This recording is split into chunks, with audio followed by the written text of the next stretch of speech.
अध्यक्ष महोदय, मैं आपका धन्यवाद देता हूं कि आपने मुझे महामहिम राष्ट्रपति जी के अभिभाषण पे बोलने का मुझे समय दिया है। अध्यक्ष जी, मैं सबसे पहले आपका अभिनंदन एवं अभिवादन करते हुए आग्रह करना चाहूँगा कि मुझे बोलने के लिए जो समय दिया है, मैं उसमें से 2 मिनट का समय महाकुंभ हादसे का शिकार लोगों की आत्मा की शांति के लिए खड़े होकर के मौन रखना चाहूँगा। अगर किसी अन्य को भी सच्चे मन से मृतकों के प्रति सच्चा भाव है तो वो भी हमारे सांसदों के साथ खड़ा होकर के ये मौन श्रद्धांजलि अर्पित कर सकता है। ये माननीय सदस्य अध्यक्ष महोदय, अगली लाइन अध्यक्ष महोदय, ये विषय अध्यक्ष महोदय, आप सीनियर लीडर हैं। अध्यक्ष महोदय, ये अधिकार आपका है। कभी नहीं रही। ये मैंने विषय मेंशन करते हुए भरोसा है इस विषय पर मौन कर दिया था, इसलिए अध्यक्ष का अधिकार है। हाँ, मैं वही अध्यक्ष महोदय, ये जो बात मैं शुरू कर रहा हूं, जहां मैंने मौन 2 मिनट के लिए श्रद्धांजलि की बात की है, ये अधिकार मेरा नहीं है अध्यक्ष महोदय, ये अधिकार आपका है। मुझे पूरा भरोसा है आप पर कि जब अभिभाषण की चर्चा खत्म हो रही होगी उस समय 2 मिनट का मौन श्रद्धांजलि जरूर दी जाए जो श्रद्धालुओं की जान गई है। नहीं अध्यक्ष महोदय, नहीं अभी 1 मिनट आप लोग कुछ मत बोलो। नहीं कुछ नहीं। अध्यक्ष महोदय, अभी तो अध्यक्ष महोदय मैंने बात शुरू नहीं की है, और जिन लोगों को तकलीफ है और जिनको दुख होना चाहिए उनके बारे में मैं, हालांकि वो बात मैं बाद में कहना चाहता था महाकुंभ के बारे में, लेकिन अध्यक्ष महोदय क्योंकि बहुत सारे माननीय सदस्य ये सुन नहीं सकते हैं, इसलिए मैं बात वहीं से शुरू करता हूं। आप देश के परम अभिभावक होने के नाते हमारा आपसे अनुरोध है कि जहां सरकार बजट के आंकड़े लगातार दे रही है, और जब मैंने अभिभाषण पढ़ा अध्यक्ष महोदय, बहुत सारे आंकड़े सरकार ने दिए हैं।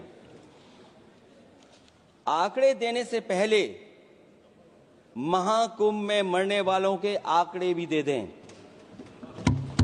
महाकुंभ की व्यवस्था के बारे में स्पष्टीकरण देने के लिए मेरी मांग है अध्यक्ष महोदय, सर्वदलीय बैठक बुलाई जानी चाहिए। महाकुंभ आपदा प्रबंधन व खोया पाया केंद्र की जिम्मेदारी सेना को दी जाए। महाकुंभ हादसे के शिकार लोगों की मृत्यु, घायलों का इलाज, दवाइयों, डॉक्टर, भोजन पानी, परिवहन की उपलब्धता का आंकड़ा संसद में पेश किया जाए। महाकुंभ हादसे के लिए जिम्मेदार लोगों पर, महाकुंभ हादसे के लिए जिम्मेदार लोगों पर घोर दंडात्मक कार्रवाई हो। जिन्होंने सच छिपाया है उनको दंडित किया जाए। अध्यक्ष महोदय, हम डबल इंजन की सरकार से पूछते हैं, अगर अपराध बोध नहीं था तो आंकड़े दबाए, छिपाए और मिटाए क्यों गए हैं? सच छिपाना और मिटाना भी तो अपराध है। इसका दंड कौन भुगतेगा अध्यक्ष महोदय? जहां इंतजाम होना चाहिए था वहां प्रचार हो रहा था। एक धार्मिक समागम में डबल इंजन का राजनीतिक प्रचार अशोभनीय है, निंदनीय है। इतने बड़े हादसे के बाद कम से कम अब तो वो होर्डिंग उतरवा देना चाहिए। अध्यक्ष महोदय, महाकुंभ की जो तैयारी हुई, जो हम लोगों ने जाना वहां पर, महाकुंभ न केवल 144 साल के लिए ये कहा गया, बल्कि ये भी कहा गया कि पहली बार धरती पर इस तरह का डिजिटल और जो आधुनिक चीजें हैं, टेक्नोलॉजी, उसका इस्तेमाल कर करके महाकुंभ होने जा रहा है। सीसीटीवी, ड्रोन, लाइव स्ट्रीमिंग के आधार पर जिनका दावा था कि वो डिजिटल कुंभ करा रहे हैं, वो मृतकों की डिजिट नहीं दे पा रहे हैं। एक तरफ तो जो लोग डिजिटल डिजिटल डिजिटल अध्यक्ष महोदय कहने को थकते नहीं हैं, लेकिन जब कुंभ में इतना बड़ा हादसा हो गया है तो यही सरकार डिजिट नहीं दे पा रही है। हमारे अपने लोग मारे गए हैं, जिसमें परिवार का हर रिश्ता दिवंगत हुआ है। किसी की माता, किसी के पिता, किसी की बहू, किसी की बेटी, किसी का भाई बहन, चाचा चाची, बच्चों के आंकड़े तो अभी तक नदारद हैं। खोया पाया केंद्र ही लोगों को तो नहीं मिल रहा है, जो खोया पाया केंद्र था उसको भी लोग पा नहीं पा रहे, ढूंढ नहीं पा रहे। अध्यक्ष महोदय, कुंभ कोई पहली बार नहीं हो रहा है। कुंभ का आयोजन सदियों से होता आया है। हमारे पौराणिक और हमारे इतिहास के दस्तावेज ये बताते हैं कि समय समय पे जो भी सरकारें रही होंगी, जिसका भी राज रहा होगा अध्यक्ष महोदय, उसने महाकुंभ या इस तरह के कुंभ का आयोजन किया है। एक तरफ तो वो कि जो 144 साल बाद महाकुंभ होने जा रहा है, उसका इतना प्रचार किया, और मैंने तो कई टीवी इंटरव्यूज में, कई समाचार चैनलों पर ये बात सुनने में आई और सुनते रहे हम लोग कि सरकार ने 100 करोड़ लोगों के आने का इंतजाम किया है। और अगर 100 करोड़, अध्यक्ष महोदय, अगर ये बात गलत है तो मैं रिजाइन आपको देना चाहता हूं। अगर अध्यक्ष महोदय, ये माननीय सदस्य लोग अगर ये नहीं सुन पा रहे हैं तो मैं इनको एक एक को, आप नहीं गए स्नान करने, आप स्नान करने नहीं गए, इसीलिए इस तरह की भाषा का इस्तेमाल कर रहे हैं। अध्यक्ष महोदय, ये कहा गया कि 144 वर्ष के बाद ये हो रहा है। जहां तक मेरी समझ और जानकारी कहती है, जो एस्ट्रोनॉमी और एस्ट्रो चीजों को समझते होंगे वो ये स्वीकार करते होंगे, जो भी कुंभ होता होगा वो 144 वर्ष के बाद ही होता होगा। लेकिन ये कहा गया कि नक्षत्र ऐसे हैं, तो मैं अध्यक्ष महोदय सरकार से कहना चाहता हूं कि सतयुग से लेकर के कलयुग तक ये सनातन परंपरा रही है कि संत महात्मा साधु समाज मुहूर्त के हिसाब से शाही स्नान करते हैं। उसमें नक्षत्रों के हिसाब से जो सहयोग बनता है वही शाही स्नान का मुहूर्त होता है। लेकिन भाजपा के राज में ये सनातन परंपरा टूट गई। पहले सरकार ने संत समाज को शाही स्नान रद्द करने का आदेश दिया, जिससे अनादिकाल की सनातन परंपरा टूटी। और फिर जब देश भर ने ये बात उठी, देश भर में ये बात उठी, तो उन्होंने हाथ से को छिपाकर फिर से आदेश दिया कि अखाड़े शाही स्नान करने जाएं। इससे सरकार ने पावन मुहूर्त के स्थान पर अपने मनमाने समय पर स्नान कराने का आदेश दिया। बात उस दिन या तिथि की नहीं होती है, बल्कि निश्चित मुहूर्त काल की होती है। ये सनातन परंपरा तोड़कर इन लोगों ने अच्छा नहीं किया। और ये क्या परंपरा टूटी है कि नहीं टूटी है, मैं समझता हूं अध्यक्ष महोदय मुझसे बेहतर सामने वाले ज्यादा जानते होंगे इसके बारे में। और जो लोग, अध्यक्ष महोदय, जो हम लोगों ने देखा वहां पर लोग पुण्य कमाने आए थे और अपनों के शव लेकर के गए हैं। चमत्कारी करिश्मा तो ये हुआ है, श्रद्धालुओं के शव मिल गए थे, पर सरकार स्नान करने वाले मरने वालों की बात स्वीकार नहीं कर रही थी। और इससे ऊपर ये बात जो वहां पर और हुई, अध्यक्ष महोदय, जब ये जानकारी हो गई कि कुछ लोगों की जान चली गई, लाशें हैं जो मोर्चरी में पड़ी हैं, अस्पताल में पड़ी हैं, उसके बाद सोचिए सरकार क्या कर रही है। अपने सरकारी हेलीकॉप्टर में फूल भर करके फूलों को डालने का काम किया। सोचिए ये हमारी कहां की सनातनी परंपरा है। मैं जानना चाहूंगा सदन के माध्यम से हमारे माननीय सदस्य बताएं कि जहां लाशें पड़ी रही हों, न जाने कितनी चप्पलें पड़ी थीं, न जाने कितनी चप्पलें पड़ी थीं, न जाने कितने कपड़े पड़े थे, महिलाओं की साड़ियां थी, कपड़े थे, लेकिन उनको कैसे उठाया गया? उन सबको उठाया गया जेसीबी मशीन से, ट्रैक्टर की ट्रॉली से। उनसे उठा करके कहां फेंका कोई नहीं जानता, लेकिन जब उनको लगा कि वहां से बदबू आ रही है तो यही सरकार के लोग छिपाने लगे हैं। यही आपका महाकुंभ का आयोजन था, और हर बात को छिपाने के लिए न केवल ये लोग मीडिया का सहारा ले रहे हैं, मीडिया का सहारा लेते लेते सुनने में आया है कुछ दबाव और कुछ स्वीटनर भी दिए जा रहे हैं जिससे उनकी खबरें बाहर ना आ जाएं। और अगर अध्यक्ष महोदय ये बात सब गलत है मेरी, अगर ये बात सब गलत मैं कह रहा हूं, तो अभी तो नेता सदन को अभी भाषण देना है। और मैं ये बात और कहना चाहता हूं, आप अपने तरफ से जानकारी कर लीजिएगा।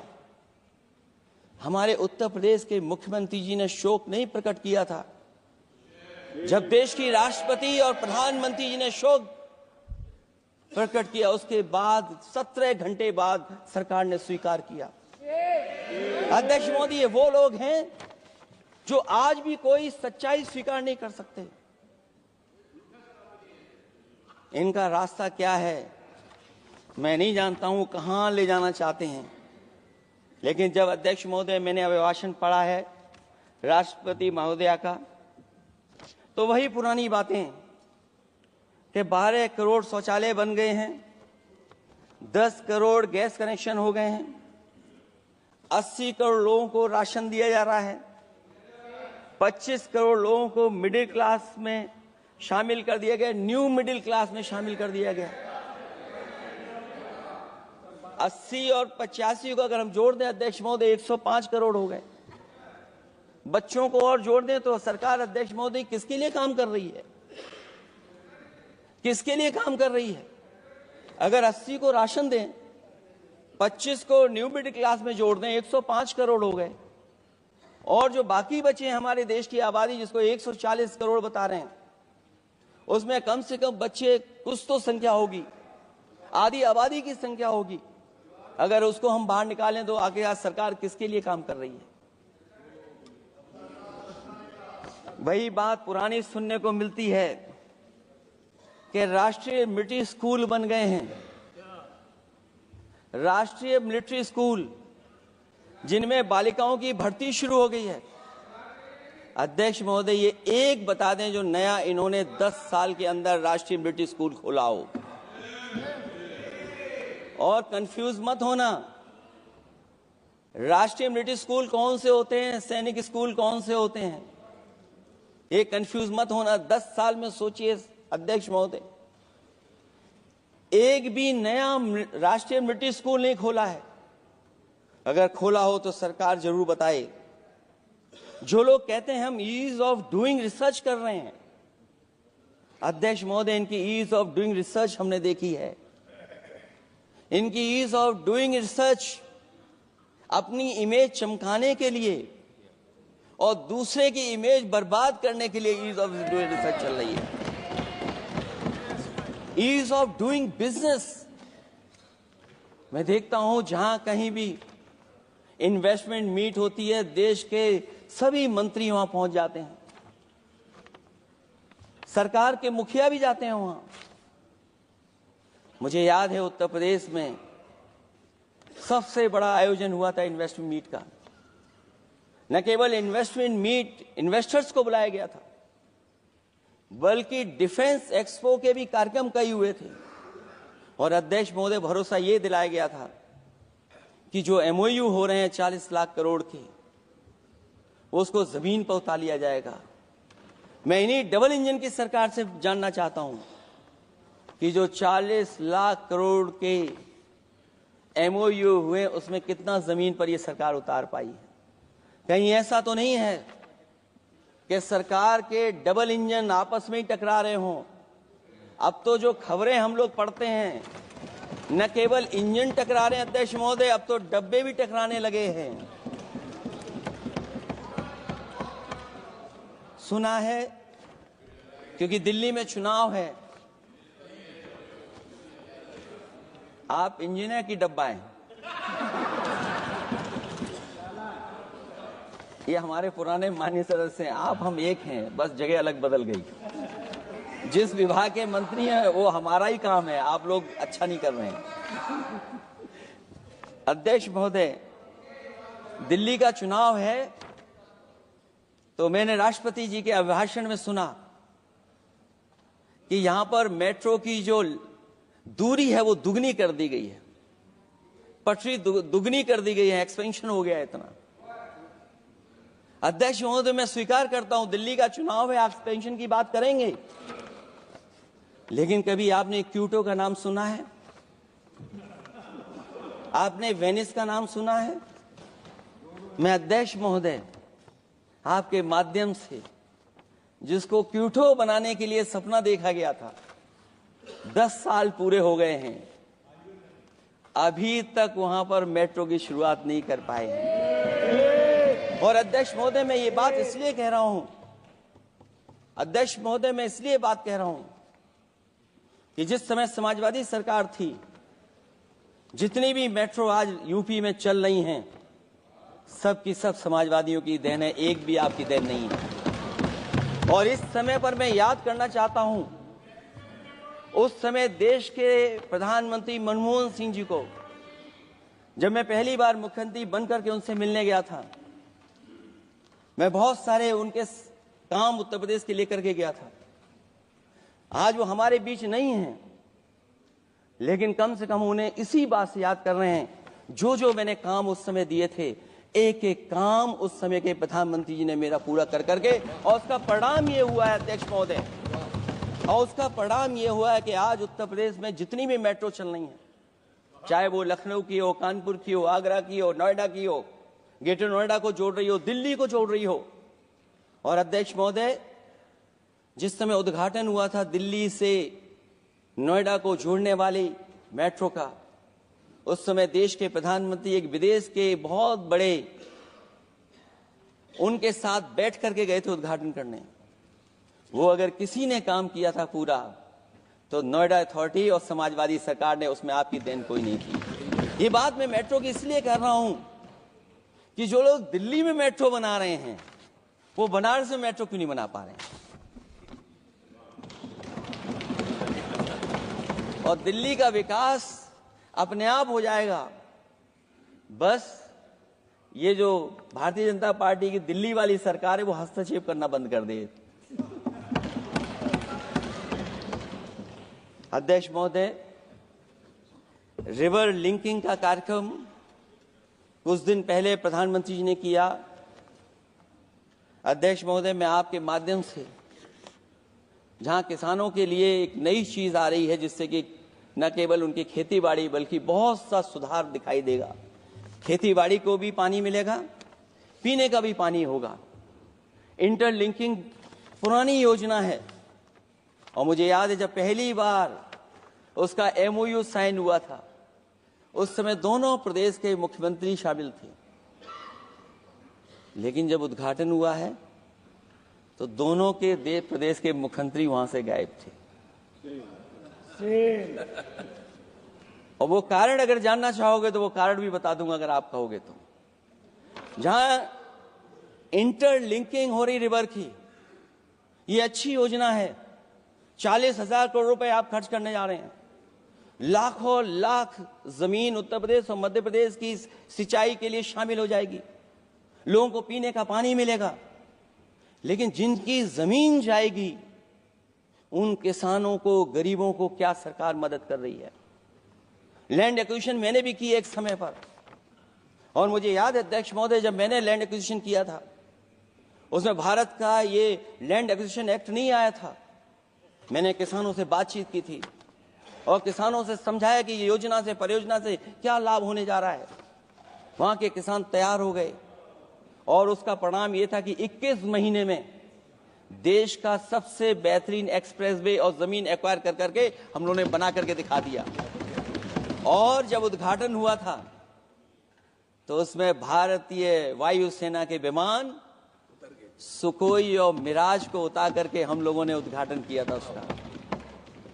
ये बात मैं इसलिए बता रहा हूं, जिस हाईवे पर देश के प्रधानमंत्री उतरे थे और उद्घाटन के बाद प्रधानमंत्री जी के पीछे पीछे कोई चल करके आया था, वो हाईवे भी अगर किसी ने डिजाइन किया था तो समाजवादी सरकार का डिजाइन था, वो भारतीय जनता पार्टी का डिजाइन नहीं था। और अगर इनका डिजाइन होता तो उत्तर प्रदेश में कोई नया हाईवे ऐसा बना करके दिखाएं जिसमें हवाई जहाज उतर जाए। नहीं तो मैं मानूंगा कि आप जो कह रहे हैं कि आधुनिक इंफ्रास्ट्रक्चर बनाना चाहते हैं, आपकी परिभाषा क्या है आधुनिक इंफ्रास्ट्रक्चर की? और ये बात में जो इतनी घुमा फिरा के कह रहा हूं, वो बात में लौट करके उसी पे जा रहा हूं। अध्यक्ष महोदय, अगर 40,000 करोड़ की योजना बनी है रिवर इंटरलिंकिंग की, तो जिन किसानों की, जिन गरीबों की जमीन जा रही है, उन किसानों को आप सही तरीके से मुआवजा, मदद उनकी क्यों नहीं कर रहे हो आप? अध्यक्ष महोदय, मैं इस अभिभाषण के माध्यम से जब सदन में जवाब आए तो उन किसानों की मदद होनी चाहिए। वो किसानों के पास कुछ नहीं है। उसके बाद आपका जो पैकेज है, आपका पैकेज पता नहीं क्यों कंजूस बनाता है कोई, आपका पैकेज कंजूस बनाता है कोई। कम से कम आपका दिल बड़ा होना चाहिए, और इतना बड़ा दिल हो कि किसान खुशहाली के रास्ते बजाए। आपने किसानों की आय दोगुनी नहीं की, आप आय दोगुनी नहीं कर पाए हैं। कम से कम उन्हें वो मदद करने का काम करें। इसमें अध्यक्ष महोदय, मैं राष्ट्रपति जी के अभिभाषण पर पढ़ रहा था कि सोलर को लेकर के और रूफ टॉप सोलर एनर्जी को स्कीम को लेकर के बहुत बड़ी योजना और कई हजार करोड़ रुपए सरकार खर्च कर रही है। मुझे याद है जब देश के राष्ट्रपति कलाम साहब थे, उन्होंने एक प्रेजेंटेशन किया था सरकार के सामने, और प्रेजेंटेशन के बाद मैंने उनसे निवेदन किया कि अगर ये योजना मैं कर दूं तो आप क्या उद्घाटन करने आएंगे? उन्होंने कहा कि अगर ये आप कार्य योजना लागू कर देंगे तो उद्घाटन करने भी मैं आऊंगा। अध्यक्ष महोदय, उस दिन आंधी तूफान था, टेंट बिल्कुल उड़ गया था, इतना शायद पानी और बिजली का चमकना इतना था कि मैंने खुद रिक्वेस्ट की थी उनसे कि आप मत आइए, फिर कभी हम लोग कार्यक्रम कर लेंगे। लेकिन वो कार्यक्रम में आए, उन्होंने उद्घाटन किया। और अध्यक्ष महोदय, जो लोग कह रहे हैं 40,000 करोड़ की रूफटॉप स्कीम लाए सोलर की, जो मिनी ग्रिड बना करके पूरे के पूरे गांव को हम लोगों ने फ्री बिजली दी थी। फ्री बिजली उनको मिलती थी 24 घंटे, उनकी चक्की चलती थी, उनका सिंचाई का पानी का इंतजाम होता था। जब तक समाजवादी सरकार रही तब तक वो योजना चलती रही, और जैसे ही समाजवादी सरकार गई, इन्हीं के लोगों ने उसका मेंटेनेंस रोक दिया। न केवल उस गांव का जिसका राष्ट्रपति रहे उन्होंने उद्घाटन किया, बल्कि और जितनी भी सोलर की स्कीम चल रही थी, लोहिया आवास में जहां सोलर स्कीम के माध्यम से हम लोग गरीब को सोलर पैनल के माध्यम से उनको बिजली दे रहे थे, फ्री बिजली, उन सब योजनाओं को इन्होंने बंद करने का काम किया है। सोचिए, ये वो लोग हैं जो इंफ्रास्ट्रक्चर बनाना चाहते हैं। अध्यक्ष महोदय, चीन के सवाल को लेकर के कांग्रेस पार्टी के भी कुछ विचार हैं, हमारे भारतीय जनता पार्टी के लोगों के भी विचार हैं। सच्चाई ये सदन और ये देश भी जानता है, एक समय पर हम लोगों ने बहुत लाखों लाख किलोमीटर की जमीन, लाखों लाख एकड़ की जमीन हम लोगों ने खोई, और अब उसी रास्ते पर भारतीय जनता पार्टी चल रही है। अध्यक्ष महोदय, सवाल यह है, जमीन खोने के साथ साथ भारतीय जनता पार्टी स्वीकार नहीं कर रही है कि जमीन चीन ने कब्जा की है। और ये बात अगर हम लोग कह रहे हैं तो जो अखबारों में खबरें निकलती हैं, टीवी पे कभी कभी खबरें आती हैं, अध्यक्ष महोदय सरकार को कहिए कि ऐसे चैनल, ऐसे अखबारों पे एफआईआर लिखा कर उन्हें जेल भेज दो, क्योंकि कुंभ की जो खबर चलाना चाहते थे, कुंभ की जो खबर देना चाहते थे, उन कुछ साथियों पे आपने एफआईआर लिखा दी है। अगर कुंभ पर सच्ची खबर दिखाने वालों पे आप एफआईआर लिखा सकते हैं, तो फिर चीन की खबर जो खबर चला रहे हैं उस पर भी आपको एफआईआर लिखवानी चाहिए। दूसरा, हमारा एक जाति जनगणना का मसला बहुत पुराना है, ये कोई नया नहीं है। आरक्षण के सवाल पर इस देश में दक्षिण भारत से लेकर के उत्तर भारत में और देश में जगह जगह पर बहुत सारे नेता ऐसे रहे जो आज हमारे बीच नहीं हैं, जिनकी वजह से हम आज उस आंदोलन को आगे ले जा रहे हैं। बाबा साहब भीमराव अंबेडकर जी का जो संविधान है, उसके तहत जो हमें हक अधिकार मिले हैं, आरक्षण की व्यवस्था है, उस व्यवस्था को और मजबूत बनाने के लिए जाति जनगणना होना चाहिए। उसके पक्ष में अब तो कांग्रेस पार्टी भी है। एक समय था जब कांग्रेस पार्टी उस पक्ष में नहीं थी। और अध्यक्ष महोदय, मैं बड़ी जिम्मेदारी के साथ कहना चाहता हूं, अगर उसी समय कांग्रेस पार्टी भी पक्ष में होती तो आज हमें आपके सामने खड़ा नहीं होना पता, मांगना नहीं पड़ता जाति जनगणना। लेकिन अध्यक्ष महोदय, मैं अपने कांग्रेस पार्टी के साथियों से भी कहना चाहूंगा,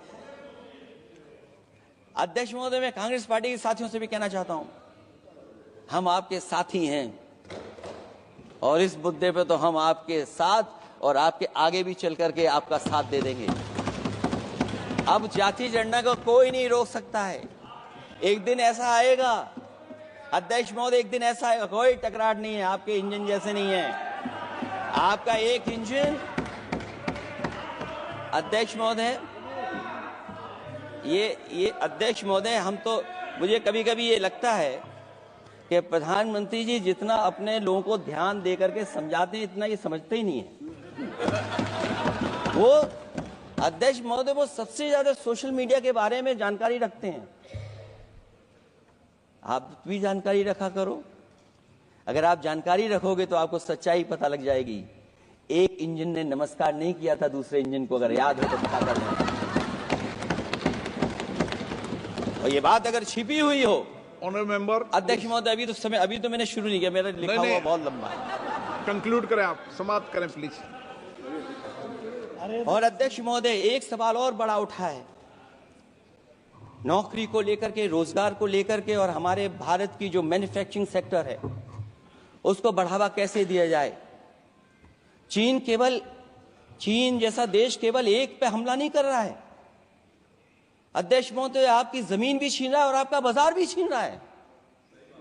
और ये बात अगर गलत हो तो सरकार हमें बताए, वो आंकड़े दे। अगर कांग्रेस पार्टी का रास्ता था तो आपका रास्ता कांग्रेस पार्टी का क्यों है? अगर कांग्रेस पार्टी का वो रास्ता था तो आपका रास्ता क्यों है वो? मैं तो जानता हूं जिस दिन उनके सहयोगी साथी समझ लेंगे, वो भी साथ छोड़ जाएंगे। दूसरा जो सवाल कहा गया है अध्यक्ष महोदय, जिस समय बाजार खोला गया, जिस समय हमारा व्यापार के लिए पूरा बाजार खोल दिया, हमसे ज्यादा वित्त को समझने वाले इकोनॉमिस्ट और बहुत सारे जानकार लोग वो मुझसे बेहतर समझते होंगे, लेकिन मैं ये बात समझता हूं कि जिस समय बाजार खोला गया उस समय ध्यान उतना हमारे देश की अर्थव्यवस्था पर नहीं रखा गया। अगर उसी समय पर मैन्युफैक्चरिंग सेक्टर को जिस जिम्मेदारी से रखना चाहिए था नहीं रखा गया, अगर उस समय रखा गया होता तो शायद अध्यक्ष महोदय हम लोग चीन से आगे निकल गए होते। आज चीन आ गए, हम लोग पीछे हैं। क्या आप इनको ज्ञान दे रहे हो क्या? अध्यक्ष महोदय, अपना रास्ता तो वही है, साइकिल वाला।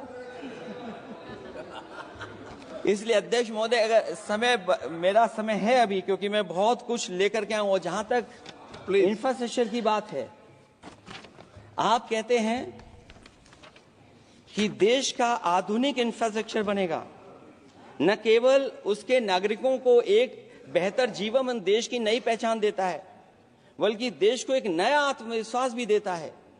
अरे अगर ये बात सच है तो अध्यक्ष महोदय, मैं वो बात कहना चाहता हूं कि 2022 के चुनाव से पहले एक बुंदेलखंड एक्सप्रेस वे बनाया गया था, और जिसकी तैयारी को लेकर के देश के प्रधानमंत्री जी गए थे। कितनी सजावट हुई थी, कितनी तैयारी हुई थी। जो हमारे बुंदेलखंड के साथी माननीय सदस्य चलते होंगे बुंदेलखंड के एक्सप्रेसवे पर, वो जानते होंगे। प्रधानमंत्री जी उद्घाटन करके गए, पानी बरस गया, बुंदेलखंड बह गया, एक्सप्रेसवे बह गया। और सोचिए अध्यक्ष महोदय, कब उद्घाटन किया था आपने?